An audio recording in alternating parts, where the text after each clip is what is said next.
Bonjour à tous et bienvenue dans cette nouvelle vidéo.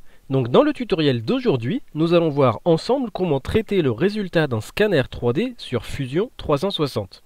Donc l'idée est venue de cette pièce que l'on m'a demandé de reproduire. C'est une pièce qui a plus de 30 ans et pour laquelle il n'y a aucun plan.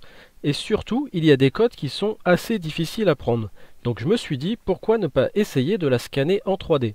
Je suis passé par quelques essais infructueux parce que la pièce était trop brillante, donc je l'ai matifiée et à partir de là, j'ai pu passer au scannage de la pièce. Donc l'idée c'était pas forcément d'obtenir un scan complet, d'autant plus que la définition de mon scanner ne me le permet pas, mais plutôt d'obtenir des formes globales sur lesquelles je pourrais ensuite m'appuyer pour reconcevoir la pièce sur Fusion 360. À la fin du scan, j'obtiens un résultat qui correspond à mes attentes. Donc c'est ce résultat que je vais ensuite pouvoir exporter au format STL. Et ce STL, je vais pouvoir l'importer sur Fusion 360. Donc une fois sur Fusion, il me reste à cliquer sur Insérer, puis Insérer le maillage. Je vais chercher mon résultat de scan et le voilà inséré sur Fusion 360. Donc comme je vous ai dit, ce n'est pas un scan complet, mais néanmoins, il va me servir à reconstruire ma forme par-dessus. Par contre, si on affiche l'origine, on voit que le scan est très mal positionné. Donc la première chose qu'on peut faire, c'est centrer et déplacer vers le sol. Et ensuite, il va y avoir pas mal de manipulations pour replacer le scan correctement par rapport à l'origine. Donc ça, c'est pas la partie la plus intéressante. Donc c'est une partie que je vais passer en accéléré. Donc une fois que mon scan est à peu près bien repositionné, je vais pouvoir passer à un positionnement plus précis. Donc pour ce faire, je vais créer une nouvelle esquisse sur ce plan et je vais venir tracer un trait vertical qui part de l'origine et à laquelle je renseigne une valeur de 43 mm. Donc c'est une cote que j'ai pu prendre sur la pièce. Je sais qu'au niveau de la hauteur de la partie cylindrique, je suis à 43 mm. Donc une fois que c'est fait, je peux terminer cette esquisse et je vais également venir créer un plan décalé, donc à partir de celui-ci, et je le décale de 43 mm. Sur ce plan, je vais venir créer une nouvelle esquisse, et je vais venir tracer un cercle qui va lui aussi partir de l'origine. Donc je prends mon outil cercle, je pars de l'origine, et je renseigne une valeur de diamètre de 31 mm. Donc ça aussi c'est une cote que j'ai pu prendre directement sur la pièce et ça va me permettre de vérifier le positionnement. Donc je peux terminer l'esquisse, je me remets sur la vue de haut. Donc on voit qu'au niveau dimension on n'est pas trop mal, par contre il y a un léger décalage. Donc je vais tourner un petit peu ma pièce, je me remets sur la vue arrière. Donc est-ce que c'est le scan? Je pense plutôt que c'est un problème de caméra. Je vais me mettre en orthogonal. Donc je vais pouvoir me replacer. Je fais un clic droit, déplacer, copier et je vais faire une petite rotation. Donc je fais une rotation de ce sens. Donc 1 degré c'est beaucoup. Je vais mettre 0,5 et je peux faire OK. Donc il reste un petit décalage en hauteur, donc je refais un clic droit, déplacer, hop, et je descends de -1 mm, et là, on a l'air pas mal. Donc je vais faire une petite rotation de la pièce, je me remets sur la vue de haut. Donc là, si on regarde le cercle, peut-être qu'il reste un petit décalage à faire. Donc je retourne sur mon scan, déplacer, copier, et je vais me déplacer dans cette direction. Donc je vais rentrer une valeur de -0,25 mm. Il en reste un petit peu, je refais le même décalage. Donc toujours de -0,25 et là on a l'air bien positionné. Donc je refais une petite rotation et je vais pouvoir créer maintenant une nouvelle esquisse. Donc je crée une nouvelle esquisse sur ce plan et je vais faire un cercle concentrique au premier et je renseigne une valeur de diamètre de 42,5. Donc là on peut avoir l'impression que ce n'est pas les bonnes dimensions, mais ce qui se passe en fait c'est que dans le bas du scan il nous manque pas mal de matière. On peut le voir d'ailleurs si on fait une rotation de la pièce. on voit qu'à ce niveau-là, il y a pas mal de parties qui n'ont pas été scannées. Donc ce qu'on va faire, c'est terminer cette esquisse et on va commencer la reconstruction de cette pièce. Donc on va passer par un lissage. Je sélectionne ce cercle et on vient créer cette fois-ci du volumique. Donc c'est de cette façon que nous allons reconstruire la pièce ensemble, pas à pas. Donc on va continuer la reconstruction en faisant des plans décalés. Donc je fais un premier plan décalé par rapport à celui-ci. Je me remets sur ma vue arrière et je me décale de façon à arriver dans la branche, mais en dépassant les rayons. Donc je fais un second plan décalé. De la même façon, je me décale. Je m'aligne par rapport à la branche et je fais OK. Donc sur le premier plan, je vais pouvoir créer une nouvelle esquisse. Et cette esquisse, ça va être un cercle. Donc je prends mon outil cercle, je m'aligne par rapport à l'origine, je trace un cercle de 22 mm. Donc ça aussi c'est une cote que j'ai pu prendre directement sur la pièce. Je me remets sur la vue arrière et je vais placer ce cercle de façon à être tangent avec mon scan. Donc là, ça a l'air pas mal. Je peux terminer cette esquisse. Et je vais faire la même chose sur le second plan. Je crée une nouvelle esquisse donc sur ce plan. Et je vais venir tracer un cercle aligné par rapport à mon origine. Et cette fois-ci, je renseigne une valeur de 12 mm. Je me mets sur la vue arrière. Je vais replacer mon cercle. Donc je me mets par rapport à mon scan. Donc par contre là, mon plan arrive dans le rayon. Donc c'est pas grave, je vais terminer l'esquisse et je vais venir modifier mon plan. Donc je vais dans construction, je réaffiche les deux derniers plans. Donc c'est ce plan que je vais décaler. Donc je vais ici, clic droit et modifier la fonction. Et je vais modifier la valeur, donc je passe à 85. Je vais voir ce que ça donne au niveau de l'esquisse. Donc on est toujours dans le rayon. Je vais remodifier cette fonction, je vais passer cette fois-ci à 83 mm. Je me remets bien sur la vue arrière et là on a l'air pas mal. Donc je vais remodifier l'esquisse pour mettre mon cercle tangent avec ma partie scannée. Donc je redescends un petit peu.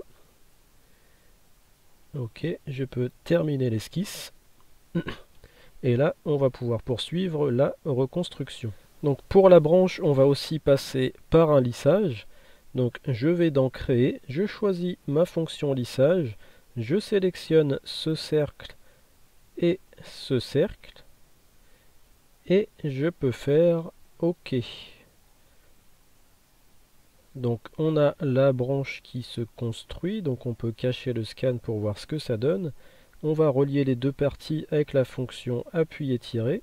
Donc je me décale de cette façon et je peux faire OK. Donc je vais réafficher mon scan et on va faire la même chose de l'autre côté. Donc je viens zoomer à l'extrémité de la branche. Je prends ma fonction appuyer-tirer. Je me décale de façon à arriver à l'intérieur de la boule et je vais pouvoir faire OK. Donc ensuite, on va pouvoir passer à la reconstruction de la boule. Donc je crée une esquisse sur ce plan et je vais venir tracer un cercle. Donc c'est un cercle qui va me servir de repère. Donc c'est un cercle de diamètre 22, donc ce qui correspond au diamètre de la boule. Je le place correctement par rapport à mon scan et je peux maintenant quitter cette esquisse. Ce que je vais faire, c'est que je vais cacher mon scan. Je vais aller ensuite dans Créer, Sphère, et je viens cliquer au centre de mon cercle. Donc je crée ma sphère ici, et je renseigne une valeur de diamètre de 22 mm. Dans Opération, je mets joindre et je fais OK. Donc j'ai maintenant la branche qui est totalement reconçue. Donc je vais pouvoir aller cacher ce cercle qui me servait de repère. Donc je vais dans esquisse et je viens cacher ici. Donc par contre je vois que mon modèle a été créé en plusieurs corps, donc on va les combiner.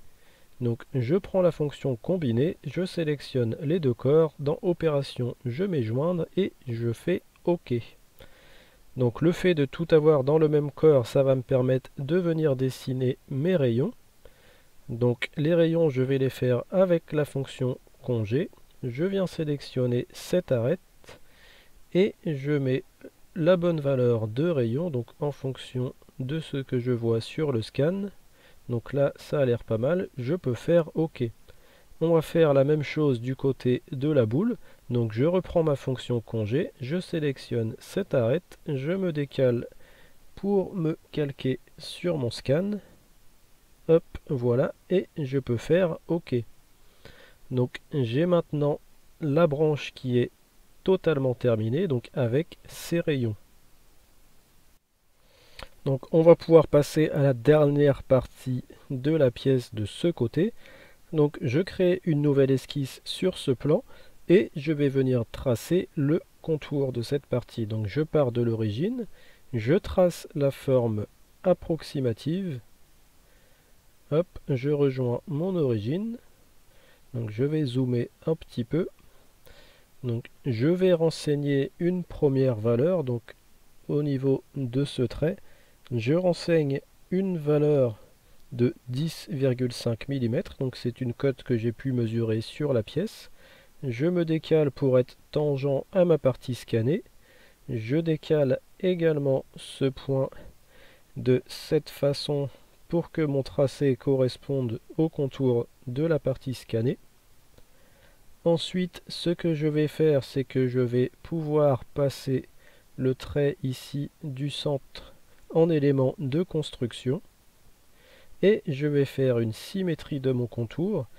Donc pas cette symétrie, donc pas celle qui est dans les contraintes, mais celle qui est dans les outils d'esquisse. Je sélectionne ces trois traits. Je sélectionne mon axe de symétrie. Voilà. Et je peux faire terminer l'esquisse. Et cette esquisse, je vais pouvoir l'extruder. Donc je prends la fonction extrusion et je vais faire une extrusion de ce sens. Donc dans opération, je mets joindre et je fais une extrusion de 8 mm. Donc une fois que c'est fait, je vais pouvoir créer une seconde esquisse sur cette même extrusion. Donc je crée une esquisse sur cette face. Donc je m'aligne bien.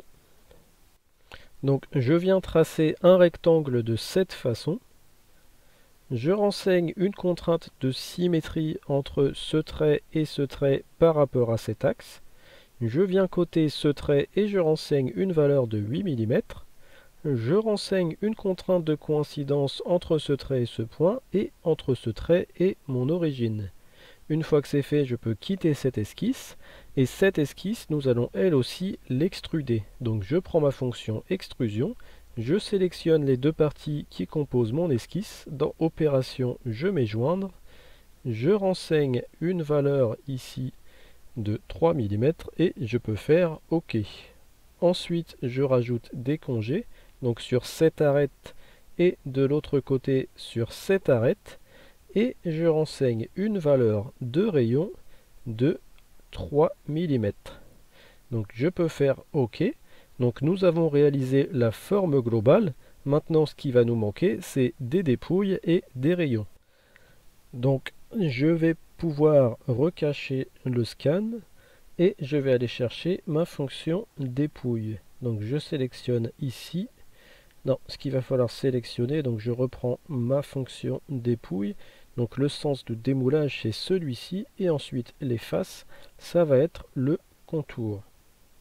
Donc je renseigne un angle de 10 degrés et je fais OK.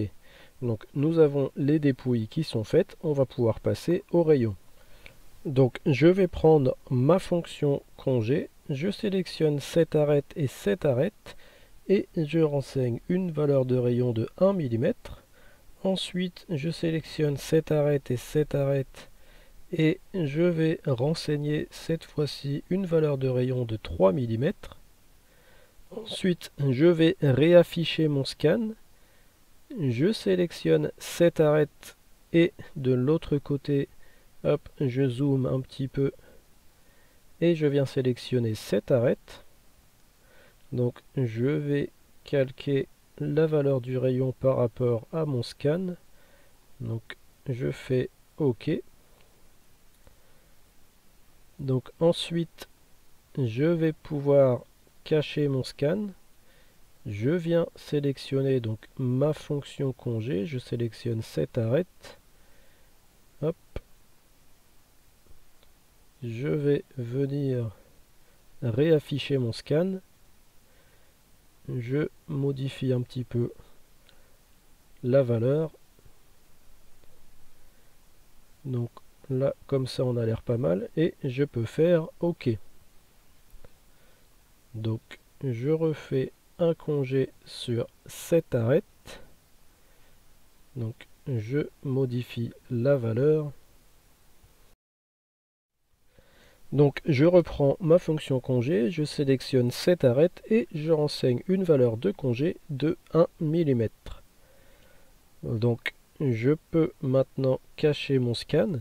Donc, on a terminé toutes les formes extérieures de notre poignée. Donc ce que je peux faire, c'est juste rajouter un rayon ici d'une valeur de 1,5 et on va finaliser la pièce en passant au perçage. Donc je prends ma fonction perçage, je viens cliquer sur cette face. Donc moi je vais avoir un perçage de diamètre 12 mm. Je viens le repositionner pour qu'il soit coaxial avec la partie cylindrique. Ce sera un perçage à travers tout avec un lamage. La profondeur de lamage sera de 14 mm et le diamètre du lamage de 22 mm. Une fois que toutes les informations sont renseignées, je peux faire OK. Et nous avons la pièce qui est maintenant totalement terminée, donc avec son perçage. Donc je peux cacher tout ce qu'on n'a plus besoin, donc tous les plans. Je peux cacher l'origine, je peux cacher la dernière esquisse. Et nous avons maintenant le visuel de notre pièce terminée. On peut la comparer avec le scan. Donc on voit que nous sommes plutôt pas mal. Donc ce qu'on va pouvoir faire maintenant, c'est une petite impression pour contrôler la dimension de la pièce. Donc après avoir fait fichier et impression 3D, je viens sélectionner le corps que je souhaite exporter, je fais OK.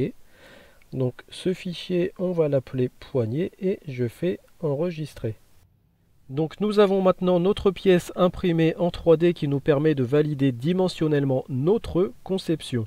Donc c'en est terminé pour la vidéo d'aujourd'hui. J'espère que celle-ci vous aura plu et vous aura été utile. Je vous invite d'ailleurs à mettre un petit pouce bleu si la vidéo vous a plu et à me laisser vos impressions dans les commentaires. Je vous invite également à vous abonner à la chaîne pour les personnes dont ce n'est pas encore le cas. Et moi je vous dis à bientôt pour la prochaine vidéo.